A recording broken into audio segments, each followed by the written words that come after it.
मेरे एक चीज याद है, अब से 20-25 साल पहले की बात।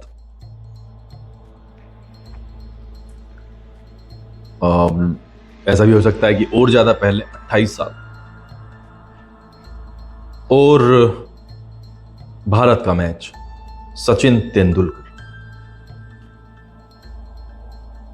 वो फीलिंग मुझे अभी भी पूरी तरीके से याद है।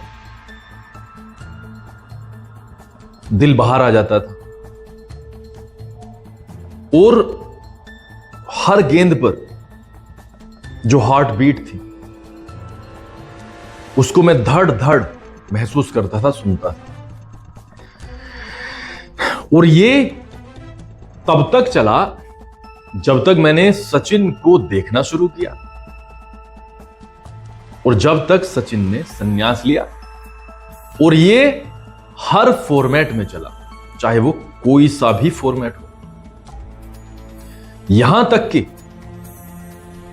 आप में से बहुत सारे लोगों को याद होगा कि जब इंटरनेट का टाइम नहीं था, जब इलेक्ट्रिसिटी का भी टाइम नहीं था, बैटरीज बड़ी रेयरली मिलती थी।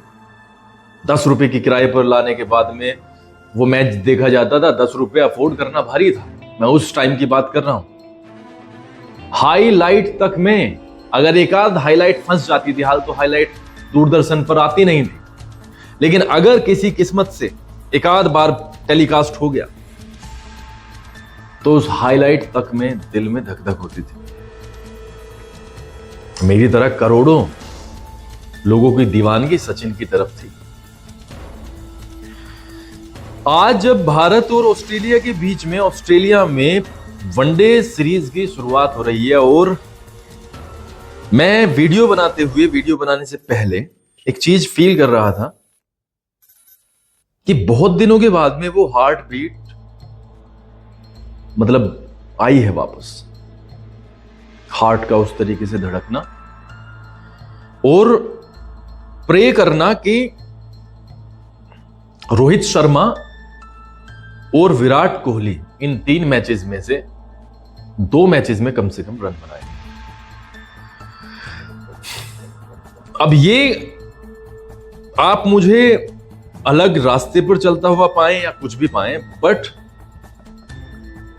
जब आपके टैलेंट पर कोई शक करे, जब आपको इतने सारे रन बनाने के बाद में, इतने सारे शतक बनाने के बाद में, इतने सारे अर्धशतक बनाने के बाद में, इतनी सारी ट्रॉफी जीतने के बाद में, इतनी सारी आईपीएल ट्रॉफी जीतने के बाद में, इतना बड़ा एवरेज होने के बाद, इतने छक्के मारने के बाद, इतने मैच जिताने के बाद में, इतना सैक्रिफाइस करने के बाद में, मतलब मक्खी की तरीके से चाय के अंदर से ऐसे फेंका जाए कि आप कभी पार्ट थे ही नहीं,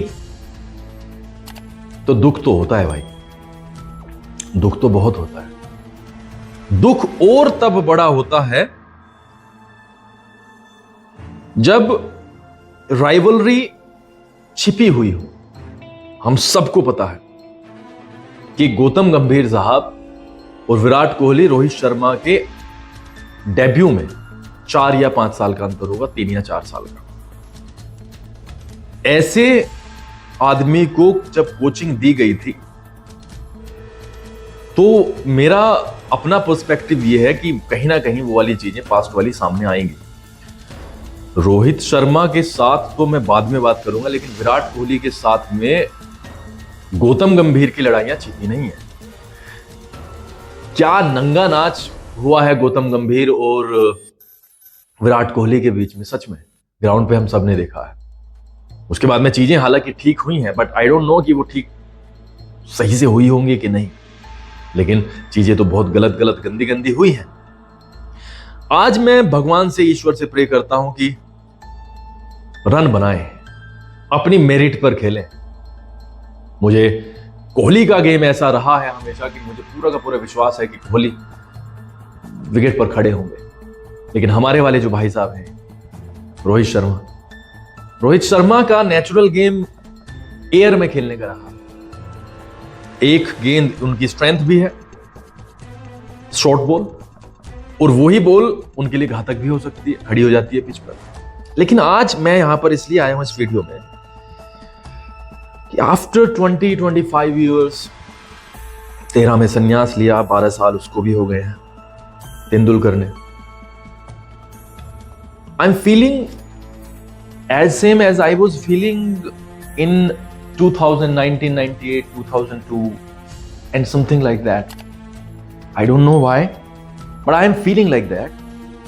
And I truly pray that Rohit Sharma आए और वो विकेट पर बस खड़ा हो।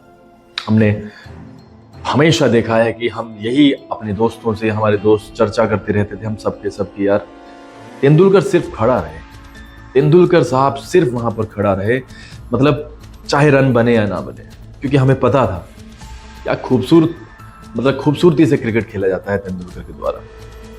और अगर वो क्रिकेट के पिच पर हैं तो रन तो आने हैं ही, क्योंकि रन मशीन है, रन बनाने की मशीन।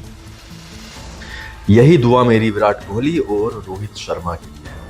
हे ईश्वर, कुछ ना कुछ चीजें ऐसी हों जो सच में पता चले कि हाँ, मतलब इनके अंदर इतना टैलेंट कूट के भरा हुआ है कि ये इतना बड़ा मशीनरी इनके पीछे होने के बावजूद भी ये लड़ रहे हैं। अंततः भारत का जीतना बहुत जरूरी है और ये दोनों के दोनों खिलाड़ी भारत की जीत के मतलब इक्का साबित होंगे। I know that. ये अगर जल्दी गिरते हैं तो भारत कहीं ना कहीं बैकफुट पर होगा। मैं मतलब गलत नहीं कर रहा हूं भारतीय टीम के साथ, मैं गलत नहीं कह रहा हूं कि बहुत मजबूत टीम है, लेकिन जब दो विश्व स्तरीय खिलाड़ी आपके जल्दी आउट हो जाते हैं तो आप कहीं ना कहीं छोटे से समय के लिए ही सही डिफेंसिव मोड में जाते हो, क्योंकि डिफेंसिव मोड में जाना भी एक मतलब जरूरी चीज हो जाती है। लेकिन सामने ऑस्ट्रेलिया है और ऑस्ट्रेलिया का जज्बा हम सभी ने देखा है। उनको एक मौका मिलने का मतलब है वो पूरा का पूरा मैच आपसे इतनी दूर लेके जाते हैं कि वो हाथ नहीं आता। आई प्रे कि चीजें ठीक हों and Rohit and Virat do well.